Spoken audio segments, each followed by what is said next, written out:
My 10-year-old grandson slapped me across the face, and my son laughed. My daughter-in-law clapped. That day I said nothing. But 3 weeks later, they got a letter from the school that left them speechless. You ever have one of those moments where time just stops? Like your brain hits pause because it can't quite believe what your eyes just saw. That was me right there in my own living room, on a warm Georgia afternoon, standing a few feet away from my 10-year-old grandson, Ethan, who had just slapped me across the face. Yes, slapped. Not one of those playful little pats kids do when they're being silly. No. This was a full-handed, stinging slap that landed so hard, my earring actually fell out. I remember feeling the heat spread across my cheek, that sharp, shocking burn that comes when your body realizes you've just been disrespected in a way you never imagined. And then came the laughter. My son Michael, sitting right there on the couch, with his phone in his hand, looked up, smirked, and actually laughed. "He's just playing with you, Mum," he said. Like this was some kind of family comedy sketch, instead of pure humiliation. And Heather, my daughter-in-law, the self-proclaimed queen of modern parenting, she clapped her hands together and said, "If you're so tough, hit him back, but you won't dare." She actually encouraged it. I stood there frozen. My mind spinning, my heart pounding in my chest, like it was trying to break out. I didn't yell, I didn't cry. I just said quietly, "It's okay," but it wasn't not even close. Something deep inside me cracked that day, something I didn't even know could break. After 65 years of holding this family together through every storm life threw at us, I remember walking to the kitchen pretending to tidy up, just so I wouldn't have to look at them.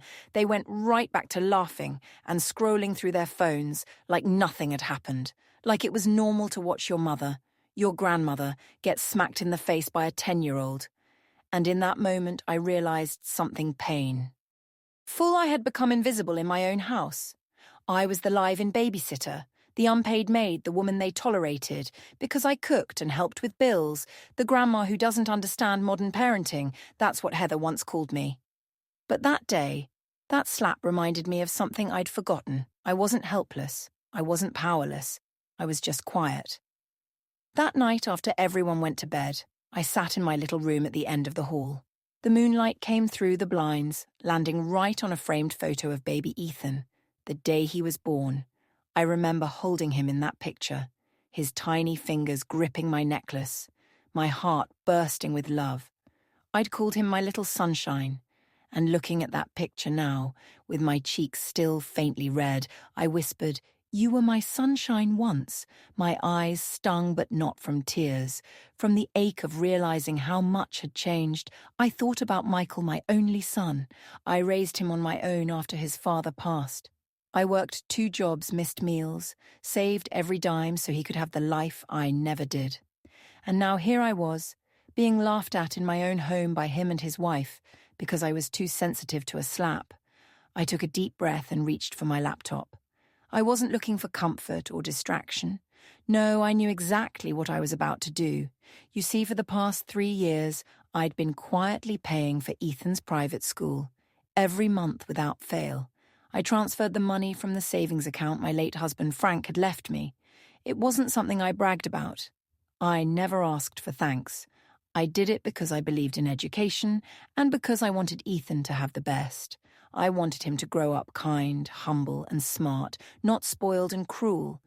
But as I opened my online banking that night and saw that tuition draft sitting there, ready for next month's payment, something in me shifted. That money wasn't helping him, it was feeding their arrogance. I stared at that number for a long while, sipping my cold chamomile tea, thinking about all the nights I'd gone without new clothes, or skipped vacations so I could afford that tuition, so they could raise a boy who thought hitting grandma was a joke. No, not anymore. I scrolled to the cancel recurring payment button and hovered over it. For a moment my heart pounded in my ears. I could almost hear Frank's voice, calm, steady like he used to sound when he'd say, "You've got to teach people how to treat you, Ellen." My finger trembled for just a second. Then I clicked payment cancelled, just like that the decision was made. And an odd sense of calm washed over me. It wasn't anger. It was clarity. For years I'd been the peacekeeper, the quiet fixer whenever there was tension in the house. I'd smooth it over when Heather snapped. I'd bite my tongue when Michael ignored me. I'd tell myself he's busy, I thought. Keeping the peace meant keeping the family together. But peace built on disrespect isn't peace. It's surrender. I closed the laptop and sat there in the dark, listening to the soft hum of the air conditioner and the distant sound of a television. Still on in the living room, somewhere in the house I could hear Ethan's laughter, carefree, innocent. And for a moment I almost regretted what I'd done. Almost. But then I touched my cheek, the faint bruise still warm under my fingertips, and I remembered the sound of my son's laughter right after that slap. That sound would echo in my mind for a long time. As I turned off the lamp and lay down, a strange thought crossed my mind. Maybe this wasn't punishment. Maybe it was a lesson, one they didn't know they needed yet. And as I drifted off to sleep, I felt something I hadn't felt in a long time. Not sadness, not anger, but strength. Quiet, steady strength. The kind that doesn't scream or slam doors, the kind that simply says enough. And little did they know, the lesson was already in motion. In a few short weeks, when that tuition bill came due and no payment arrived, when the fancy private schools sent that little white envelope marked notice of termination, they'd finally understand respect isn't something you can buy, it's something you earn. The next morning, the house smelled like cinnamon waffles and new beginnings, or at least that's what Heather called it. She was buzzing around the kitchen like a bee, with a phone glued to her hand, taking photos of Ethan's back-to-school outfit for her followers. "He's going to look so sharp. My little man ready for 4th grade," she said in that sing-song voice. She uses when she's performing for social media. Ethan stood there posing like he was in a commercial, his slick, new backpack still with the tag dangling off the side. I sat at the kitchen table stirring my tea, slowly watching the whole show unfold. You ever notice how quiet revenge doesn't need words? It just needs patience. My cheek had healed, but the memory hadn't. Every time I caught my reflection, I could still feel that sting. Not just of the slap, but of my son's laughter. Michael came stumbling in, still half asleep, scratching his head and mumbling. "Morning." He barely glanced at me, grabbed his coffee and said, "Mum, can you pick Ethan up after school tomorrow? Heather and I have a thing." His tone wasn't really a question. It was an expectation. I smiled and said sure. My voice was steady, but inside my heart was doing somersaults. I'll be honest, I felt guilty. What kind of grandmother cancels her grandson's education? But then, like a whisper from my conscience, I remembered that slap, the laughter, the clapping, the mockery, and slowly that guilt started to fade away, like morning fog burned off by the sun. For the rest of the week, I went about my chores as usual, the same rhythm I'd kept since moving in with them 2 years ago. I cooked dinner, folded laundry, watered the plants on the porch, all while pretending everything was perfectly normal. But inside me there was this hum, this electric anticipation I couldn't quite describe. It wasn't anger, it was awareness. The calm before the storm, the tuition payment I'd cancelled was set to come due any day now. And though no Nay had noticed yet, I knew that envelope, that little white envelope with the school's crest, was going to arrive soon enough. I could almost see it in my mind, like a storm cloud forming on the horizon, quiet but powerful. And when it did, well, let's just say, the thunder would be loud. Heather, of course, remained blissfully unaware. One morning while I was folding sheets in the laundry room, she came in bragging about how expensive but worth it Ethan's school was. "You just can't beat the kind of education he's getting." "There," she said, shaking her head like she was talking about a Harvard tuition bill instead of an elementary school. I gave her a little smile and said, "Yes, it takes a lot to maintain privileges these days." I meant it as a gentle warning, but she didn't even flinch. Too busy scrolling through her phone, she just nodded absently, murmuring totally before walking out. I stood there for a long moment, holding that warm sheet in my hands, and I thought, you really don't see it coming. Do you that weekend? I decided to bake cookies with Ethan. Maybe it was guilt, or maybe I just missed the sweet little boy I used to know, the one who'd run to me with sticky fingers and a chocolate-smeared smile. He was different now, more guarded, more entitled, but I wanted to believe there was still a spark of that little sunshine I once held in my arms. We mixed flour and sugar, and for a while it felt nice. He laughed, and his laughter reminded me of better times. I started to think maybe I'd been too harsh, maybe cancelling the tuition was too extreme, maybe there was still time to fix things before they got ugly. But then, just as I was scooping cookie dough onto the tray, he said something that made my hand freeze mid-air. "Grandma," he said innocently, "Mommy says you're poor, that's why you live here." It was like the air got sucked out of the room. I stared at him, the spoon still dripping dough, my throat tightening. "She said what?" I asked softly, but he was already licking his fingers, completely unaware of the weight of his words. "Yeah," he continued casually. "Mommy said you don't have your own house because you don't have enough money, so you have to live with us." I forced a smile because what else could I do? He was just repeating what he'd been told. "Is that what she said?" I asked. He nodded. "But it's okay, Grandma," he added sweetly. "I don't mind sharing our house." And then he smiled, innocent, pure, completely oblivious that broke me. I turned away quickly, pretending to check on the oven, because I could feel the tears building behind my eyes. Poor, I wasn't poor. I'd just been quiet about my blessings. There's a difference. That night after he'd gone to bed, I sat out on the porch, wrapped in my old cardigan, staring at the stars. The cicadas hummed in the background, and for the first time in a long while, I thought about my late husband, Frank. He used to say, "Ellen, money can make people loud, but Grace always whispers." I'd lived my life by that. I never flaunted what I had, never needed to.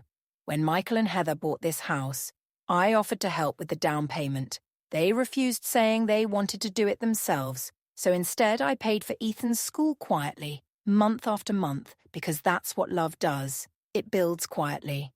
But somewhere along the line, they mistook quiet for weak. Over the next few days, I watched them, really watched them, the way Heather barked orders, the way Michael dismissed me without listening, the way Ethan repeated phrases that were far too cruel for a child to have invented. It wasn't about the slap anymore. It was about something bigger. It was about respect, or the lack of it. I realized then that this moment, this little domestic calm, wasn't peace at all. It was arrogance, wearing a mask of normality, and masks always slip eventually. One evening I caught a glimpse of my reflection in the kitchen window as I was washing dishes. I looked tired but lighter. There was a kind of quiet strength in my eyes I hadn't seen in years. Maybe it was the anticipation of what was coming, or maybe it was the satisfaction of finally standing up for myself in my own way. The storm was approaching. I could feel it in the air. The letter would come soon, and when it did, all their laughter, their mockery, their smugness, it would crumble like a sandcastle in the tide. I finished the dishes, wiped my hands, and smiled to myself. "They think they know me," I whispered to the empty kitchen. "But they have no idea what's coming." And as I turned off the light and went to bed, I felt something I hadn't felt in a long time.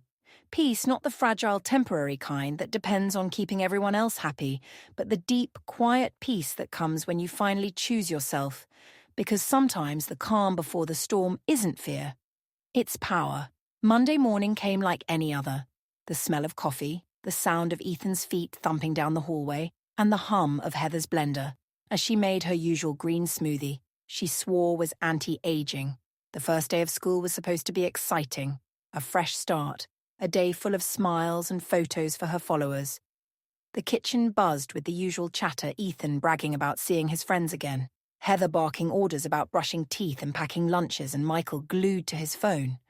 I stood quietly by the sink washing my cup, pretending not to notice the way they moved around me like I was part of the furniture. But deep down, I knew this was the day. The calm had passed. The storm was about to hit, right on cue. A soft thump sounded at the door. The mail Heather grabbed the pile, flipping through bills and ads until she saw it, a large white envelope with the school's logo printed neatly in the corner. "Oh, it's from the school," she chirped, her voice bubbling with excitement as she tore it open with her manicured nails. I didn't even have to turn around. I knew exactly what that letter said. I'd been waiting for this moment all week, but the sound that came out of her next wasn't excitement, it was confusion. "Wait, what?" she whispered. "Her." Brows furrowing as she scanned the page, then louder this time, her voice rising like a siren. "What do you mean, tuition unpaid?" Michael's head shot up from his phone. "What are you talking about?" he said, grabbing the paper from her. His eyes darted across the lines, his jaw tightening. "That's impossible, Mum's been handling that." And there it was. The line that lit the fuse. I kept washing my cup, calm as could be. The sound of the running water, the only thing cutting through the tense silence. Then slowly I turned off the faucet, set the cup down, and turned around just as Michael spun toward me. "Mom," he said sharply, "did you forget to pay the tuition?" Again. That tone, that patronizing little tilt in his voice. Oh, that one stung, as if I was some forgetful old woman who couldn't handle her own affairs. I dried my hands with the dish towel, folded it neatly, and looked him dead in the eye. "No, Michael," I said, my voice calm, steady, deliberate. I didn't forget I cancelled it. The room went so silent, you could have heard the refrigerator humming. Heather's jaw dropped open so wide, she could have caught flies. "You what?" she screeched, her voice cracking like glass. "Do you have any idea how hard it is to get him into that school?" I shrugged. "Oh, I do.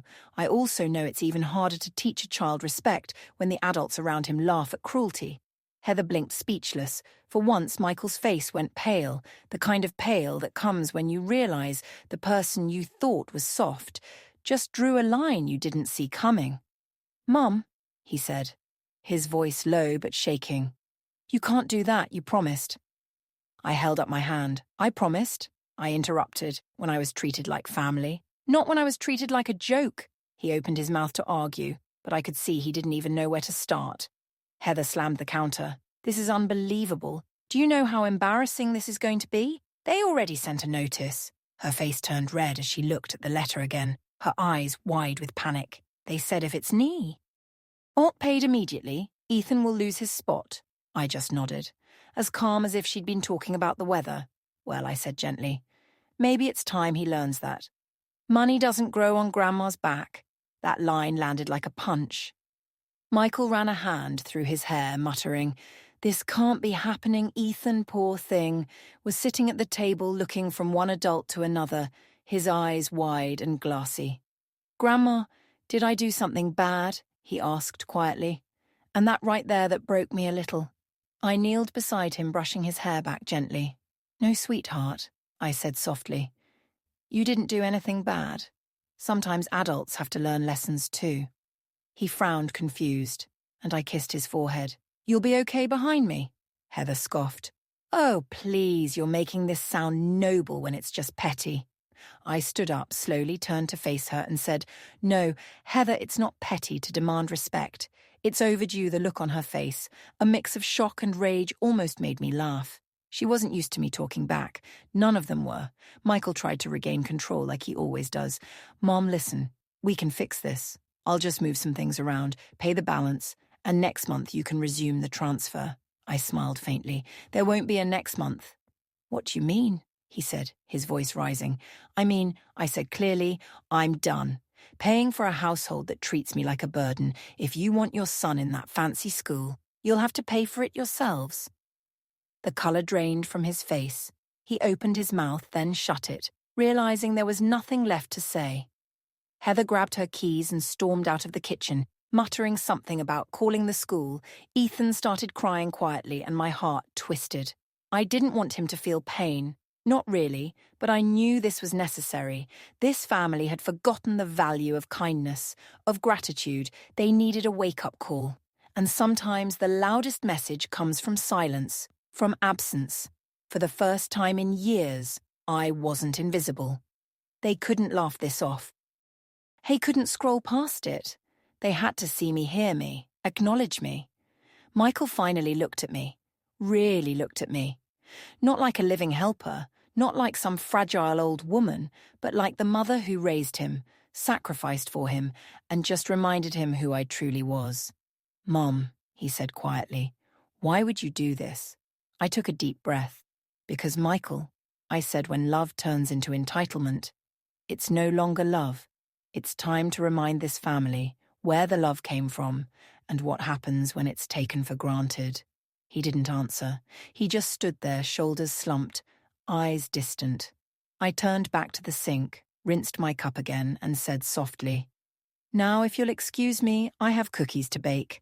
And as the oven warmed behind me, the air still thick with silence and disbelief, I realized something powerful. For the first time in a long, long time, I didn't feel small. I heard the storm had finally broken, and I was standing right in the middle of it, calm, steady, and unshaken, for 3 long days. Not a single word was spoken in that house. No laughter, no chatter, not even the usual bickering. Between Michael and Heather, the silence was thick. You could almost hear it pressing against the walls. Heather clanged pots and slammed cabinets like punctuation marks of her anger. Michael sulked, eyes glued to his phone, pretending he had nothing to say. And little Ethan, he stayed unusually quiet.